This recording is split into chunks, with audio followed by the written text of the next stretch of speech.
The woman no one claimed. The trading post smelled like dust, old leather, and impatience. Boots scraped across the wooden floor. Coins clinked.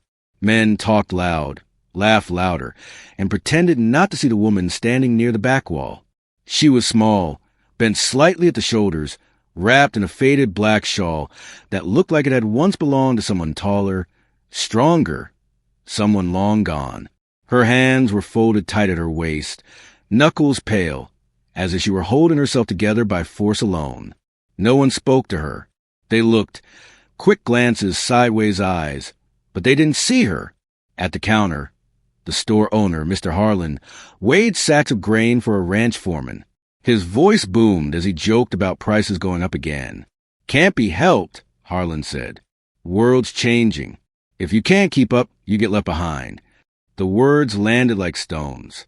The old woman flinched. She took a step forward. "Excuse me," she said, her voice barely louder than the creak of the beams overhead. No one turned. She tried again, forcing the words out. "Sir, I need to trade." A man near the barrel of nails snorted. "Trade what?" "Ghost stories." A few chuckles rippled through the room. Her cheeks burned, but she didn't step back. "I have something," she said. "Something worth." Harlan finally looked up. His eyes slid over clothes, her worn boots, the empty hands. "This ain't a charity house," he said flatly. "You got money, you trade. You don't, you move along." "I don't have money," she admitted, "but I have papers. Deeds." That got attention. The laughter sharpened. "Deeds," someone echoed. "To what?" "The graveyard." Another man shook his head. "Old woman's lost her mind." The old woman swallowed. Her fingers trembled as she reached into the inner pocket of her shawl. She pulled out a folded bundle of yellow papers, edges soft from age. "I was told," she said quietly, "that these still matter." Harlan didn't even step closer. "Ma'am," he said, irritation creeping into his tone, "I don't know who put nonsense in your head, but papers don't buy food. Now you're blocking business." Her shoulders sagged. For a moment, it looked like she might cry. Then the door creaked open again. A cold draft swept in, carrying the smell of horse sweat and open land. The cowboy who stepped inside didn't belong to the noise. He was young, mid-20s, maybe, but the lines of his face told a harder story. Dust coated his boots. His jacket had been mended twice at the elbow. He carried himself like someone used to staying invisible. A hired hand. Poor. Replaceable. He took in the room with a quiet glance, and then his eyes stopped on the old woman. Something about the way she stood there, alone, surrounded by voices that refused to hear her. He frowned. "What's going on?" he asked. Harlan waved him off. "Nothing that concerns you, boy. Go get your supplies." The cowboy didn't move. He looked at the woman again. Her chin was lifted now, pride holding her upright even as the room pressed in. "She's trying to trade," the cowboy said. A man laughed. "You planning to pay for her?" The cowboy reached into his pocket. A few coins jingled, light, embarrassingly light. He hesitated. Then he walked over and stood beside her. "What are you offering, ma'am?" he asked gently. Her eyes widened, startled by kindness. "Land," she whispered. "My husband's land. Northridge. Creek runs through it." The room went quiet. Someone cursed under their breath. Harlan stiffened. Northridge wasn't worthless. Everyone in that room knew it. Grazing land. Water access. Old, untouched. Harlan stepped forward fast. "That land's been disputed for years," he snapped. "No clear ownership." The cowboy looked at the papers in her hands. "May I?" She nodded and passed them to him like they were fragile. He couldn't read every word, but he could recognize seals. Signatures. Dates older than most men in the room. "This looks real," he said. Harlan's face darkened. "You don't know what you're looking at." "Maybe not," the cowboy replied. "But I know when someone's being pushed aside." The room buzzed again, angrier now. "You getting bold for a man with no ranch," someone muttered. The cowboy handed the papers back to her. "What do you need today?" "Flour," she said. "Salt. Just enough to last a winter." He nodded once. Then he turned to Harlan and placed his coins on the counter. "It ain't enough," Harlan said coldly. "I know," the cowboy replied. "Put on my name." Laughter exploded. "On your name? You don't even own the boots you're wearing." The cowboy met Harlan's eyes. "You know I'll work it off." Harlan stared at him, long, calculating. Finally, he smiled. Not kindly. "Fine," he said, "but don't come crying when this costs you more than you think." Supplies were gathered. A sack of flour, a small pouch of salt. The old woman clutched them like treasure. Outside, as they stepped into the fading light, she turned to the cowboy. "Why?" she asked. "You don't know me." He shrugged. "Seemed like someone should." Her lips trembled. "You've done more than you realize," she said softly. Behind them, through the trading post window, Harlan watched, and in his eyes was not annoyance, but fear, because he knew something the cowboy didn't yet. And as the old woman walked away, clutching her supplies, the wind lifted her shawl just enough to reveal a faded brand burned into the paper she carried, a mark tied to land worth more than the entire town combined. And now a poor cowboy hand had stepped directly into its shadow. The price of kindness. By morning, the whole town knew his name, not because he mattered, but because he'd made a mistake. The cowboy felt it before anyone spoke. The way conversation stopped when he walked by, the way eyes followed him, not curious now, but sharp, measuring, judging. He swung down from his horse outside the livery stable, dust rising around his boots. The sun had barely crested the ridge, yet the place buzzed like a hive that had been struck. "Hey!" someone muttered as he passed. Not a greeting, a warning. He ignored it and reached for the water trough when a voice cut through the air. "You got nerve, boy." He turned. Mr. Harlan stood across the street, hands resting on his belt, smile thin as wire. Two men flanked him, ranch guards, broad-shouldered and quiet. "Morning," the cowboy said evenly. Harlan laughed once. "You think this is a morning?" The cowboy straightened. "If you're here about yesterday, I already said I'd work it off." "That ain't what I'm here about." Harlan stepped closer. His voice dropped. "You put your name next to papers that don't belong to you. That makes you involved." "Involved in what?" the cowboy asked. Harlan leaned in. "In trouble." A ranch hand passing by slowed, listening. Another stopped altogether. The street seemed to shrink. "That old woman," Harlan continued, "she ain't who you think." The cowboy's jaw tightened. She needed help. She needed to disappear. The words hung there. The cowboy looked around. "Where is she?" Harlan smiled wider. "Gone." A knot formed in the cowboy's stomach. "Gone where?" "That ain't your concern anymore." Harlan straightened. "But this is your job on the Crosswell Ranch? You're done."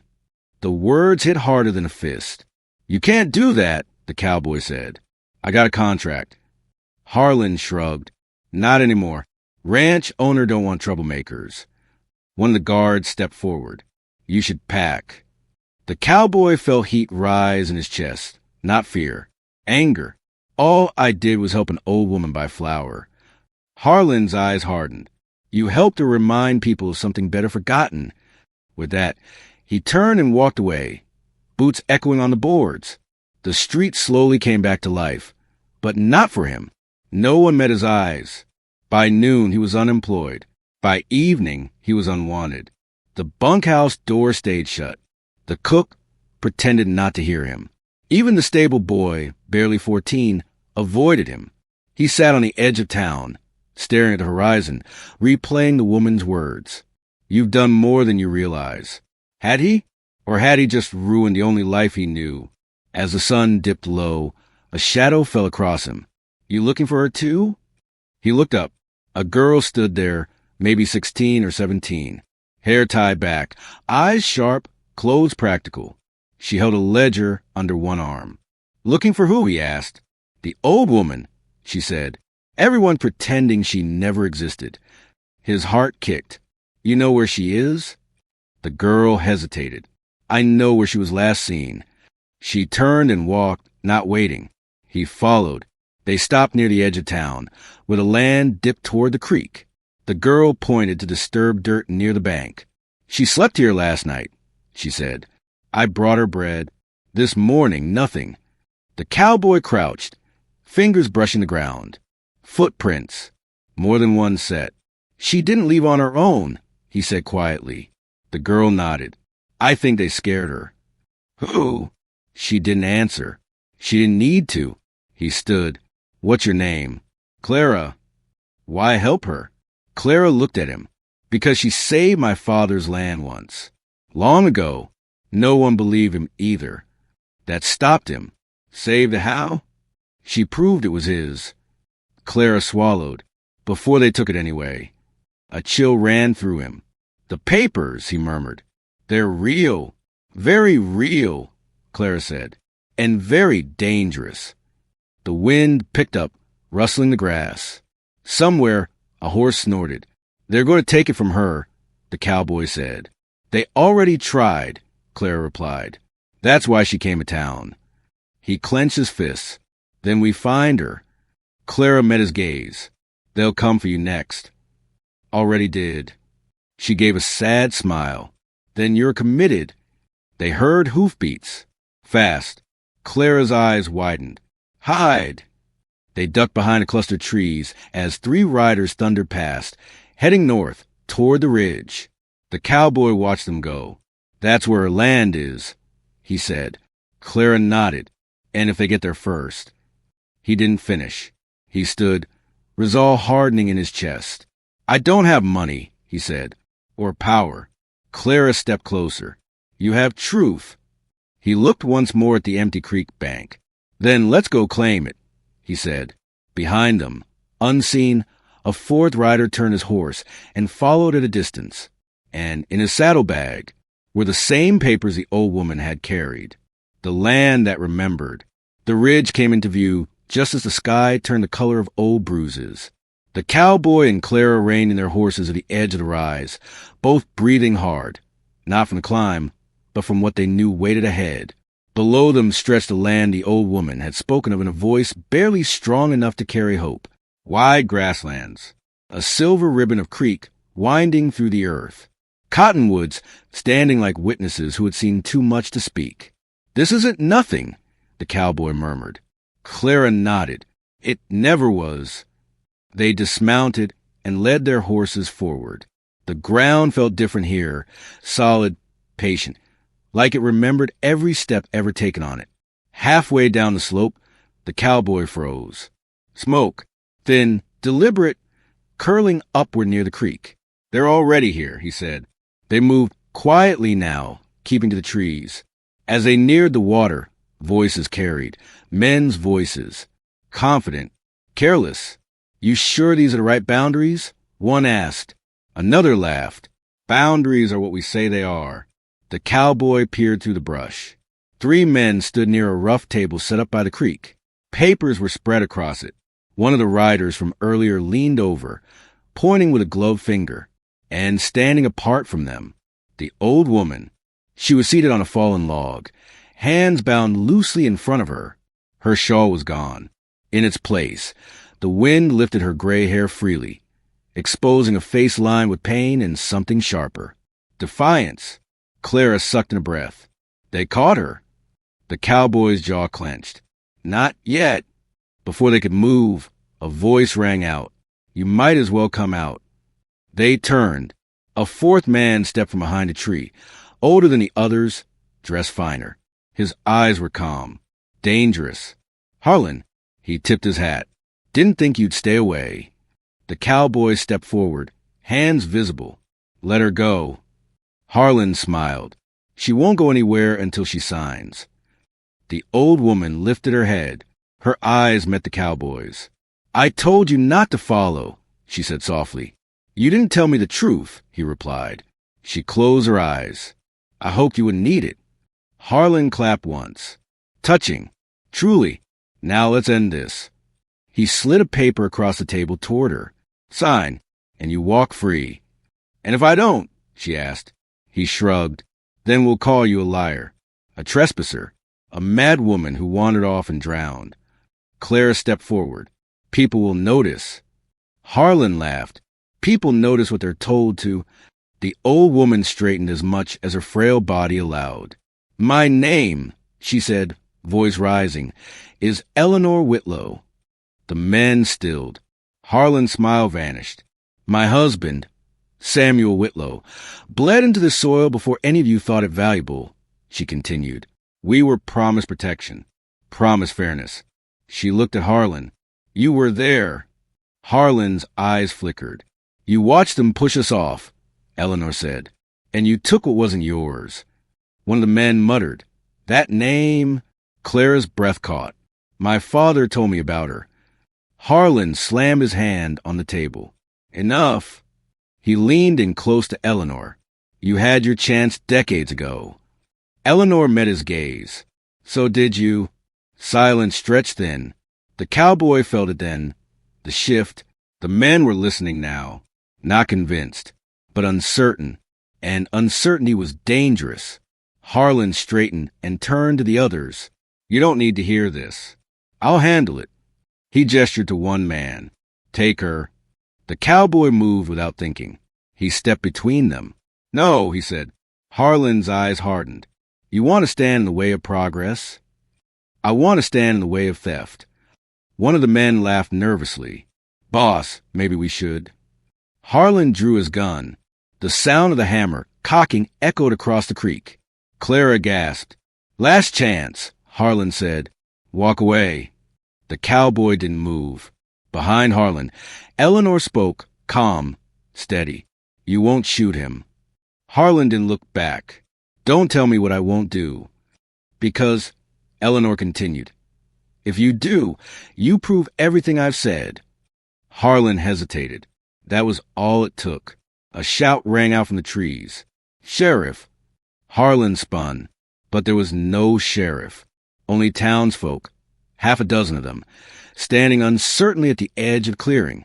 Clara's doing. She must have sent word. The balance tipped. Harlan lowered his gun slowly, smile returning, but colder now. This isn't over, he said. He leaned close to the cowboy. You've made enemies you don't survive. The men began packing up. Eleanor's bonds were cut roughly. As Harlan mounted his horse, he glanced back once more. You think truth wins, he said. It only wins when someone powerful allows it. The riders disappeared into the trees. The creek fell silent. Eleanor sagged, suddenly tired. The cowboy caught her. You came back, she whispered. He nodded. We're not done. Clara looked at the abandoned papers on the table. They left the copies, she said, but not the originals. Eleanor closed her eyes. Then they'll destroy them. A distant thunder rolled, not from the sky, but from holes returning. More riders. And this time, they weren't alone. At the front rode the sheriff, and beside him, Harlan, smiling.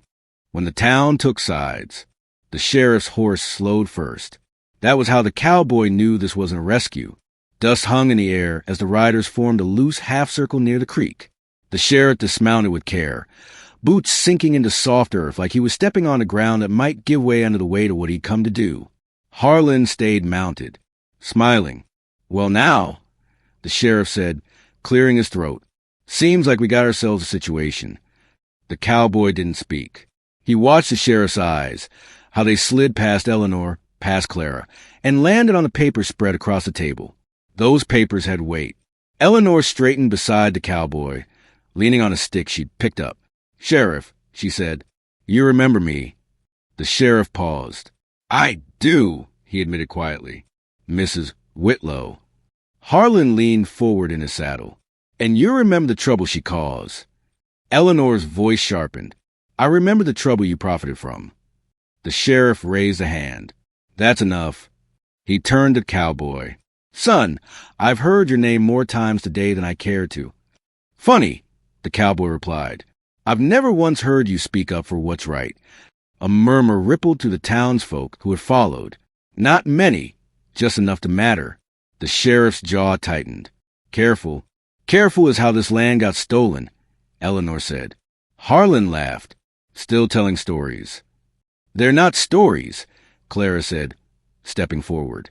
My father lost his ranch because of those same lies. Harlan's eyes snapped to her. Girl, you should mind. Or what? She shot back. You'll take what little we have left. The sheriff rubbed his temple. We're not here to relive old wounds. No, Eleanor said. You're here to bury them. She picked up one of the abandoned documents, holding it with shaking hands. This land was recorded in my husband's name, signed, sealed, witnessed, before your office existed. The sheriff studied it. His face changed, not much, but enough. That mark, he said slowly. That brand. Harlan's smile faltered. You recognize it. Eleanor pressed. The sheriff exhaled. It belonged to the Territorial Trust. The crowd murmured again. Louder now. Clara whispered to the cowboy. That means the government recognized it. Harlan dismounted sharply. Recognized doesn't mean protected. No, the sheriff said, but it means it wasn't imaginary. Harlan stepped closer to Eleanor. You think a piece of paper outweighs decades of work. I think theft doesn't become honest just because time passes, Eleanor replied. The sheriff looked torn. Mrs. Whitlow, even if this is true, there's process. There was process, she said. It was ignored. Silence fell. Then Harlan turned to the cowboy. This is your fault, he said softly. If you'd stayed in your place. The cowboy stepped forward. My place is wherever someone's being crushed. Harlan's eyes went cold. Then you'll be crushed with her. He turned to the sheriff. Arrest them. For trespassing. For disruption. The sheriff hesitated. The town watched him now. Finally, he nodded. I'm sorry. 2 deputies stepped forward. Clara cried out. This isn't justice. Eleanor placed a hand on her arm. It never was, child. The cowboy felt the cold iron of cuffs snap around his wrists. As they were led away, Eleanor looked back at the land. They can't take truth, she said quietly. Only delay it. The jail was small, dark, smelled of old regrets. The cowboy sat on the bench, hands aching, mind racing. Clara paced the cell. They can't do this. They already have, he said. Eleanor sat calmly, as if she'd been waiting for this moment all her life. They're afraid, she said. That's why they move so fast. The door creaked open. The sheriff stepped inside alone. He looked older now. I shouldn't be here, he said. No, Eleanor agreed. But you are. He lowered his voice. Harlan's pushing to have you transfer by morning. To where? Clara asked. Someplace the papers won't follow. The cowboy leaned forward. Then help us. The sheriff swallowed. I can't openly. Eleanor met his eyes. But you can remember. He reached into his coat and pulled out a thin ledger. Old. Worn. This was my father's, he said. He kept records of deals that didn't sit right. He slid it through the bars. If there's proof, he whispered. It's in there. Footsteps echoed outside. The sheriff straightened. I was never here. The door shut. Eleanor opened the ledger slowly. Inside were names, dates, payments, and one name appeared again and again. Harlan. Eleanor closed the book. They don't know, she said, eyes shining, that the truth is already written. Outside, a bell rang in the night, a signal, and across town, torches were being lit. What the land gave back. The torches reached the jail before the sun did. Firelight bled to the narrow window, painting the stone walls in restless shadows. Voices gathered outside, angry, fearful, divided. Not a mob yet, but close enough to become one. The cowboy stood when he heard Eleanor's quiet laugh. They've come to see, she said. To see what? Clara asked, which side of history they're on. The door swung open. Harlan entered first, confident, immaculate, holding a folded document like a verdict already signed. The sheriff followed, eyes heavy. Behind them, townsfolk crowded the doorway. Farmers, ranch hands, shopkeepers. People who had once looked away. Time's up, Harlan said. The transfer's ready. You'll be escorted out at dawn. Eleanor didn't rise. You're in a hurry. I prefer efficiency. You always did, she said. That's how you had so much so fast. Harlan's smile tightened. You're finished. The cowboy spoke then. Not before they hear it. Harlan glanced at the crowd. Hear what? Stories. Eleanor lifted the ledger. This, she said. The sheriff stiffened. Mrs. Whitlow. You gave this to me, Eleanor said gently. Now let it do what you couldn't. She opened the book and began to read. Names. Payments. Dates that matched land seizures. Bribes disguised as fees. Signatures that linked Harlan to every legal takeover in the valley. A man in the crowd whispered, That's my father's ranch. Another voice cracked, Mine too. Harlan stepped forward. Lies. Eleanor met his eyes. Written by your own hand. The sheriff stepped beside her. I recognize the seal. The crowd shifted. Anger turned outward. Harlan laughed sharply. Even if this is true, you think it changes anything? The cowboy stepped forward, cuffs still on his wrists. It changes who we are, he said, and whether we let you keep stealing in our name. A shout rose. Then another. Harlan backed up, suddenly calculating exits. The sheriff drew his gun, not at Eleanor, at Harlan. By authority of this office, he said, voice shaking but firm, you are under arrest. Silence. Then Harlan ran. He didn't make it 10 steps. A rancher tackled him. Others joined. Fury long delayed finally finding its target. The sheriff raised his voice. Enough! Harlan was dragged back, bloodied, stripped of power in seconds. Eleanor watched without triumph, only relief. By noon, the truth was everywhere. By dusk, the land was returned. Eleanor stood at the creek again, papers in hand, the water reflecting a sky finally clear. She turned to the cowboy. I have something for you. He shook his head. I didn't do this for reward. She smiled. No, you did it because you were the only one who stopped. She placed the deed in his hands. Then I want you to help protect it, she said. For everyone. He looked at the land. At Clara. At the town trying to rebuild its spine. I will, he said. Eleanor nodded, satisfied. She sat by the creek, feet in the water, and as the sun dipped low, the land finally claimed her back, peacefully, gently, as if thanking her. Weeks later, the trading post opened again. This time, no one was ignored. And when people asked who owned the ridge, the answer was simple. The truth does.